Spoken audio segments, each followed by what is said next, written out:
জয় মা তারা গাছগাছড়া ফল দিয়ে বশীকরণ।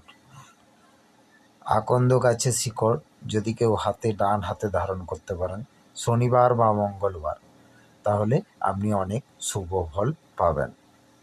এবং এর ফুল যদি 5টা তুলে যদি কোনো শিব বাবার মন্দিরে চড়াতে পারেন প্রতি সোমবার, তার ফল অবশ্যই আপনি পাবেন।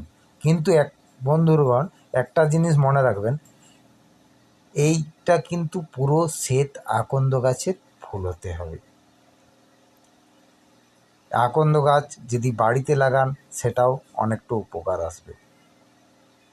এবং আমরা আগামীকাল একটা ভিডিও নিয়ে আসছি, সেই ভিডিওটা আমি আপনাদের সরাসরি লাইভ করার চেষ্টা করব, লাইভ করে দেখানোর চেষ্টা করব।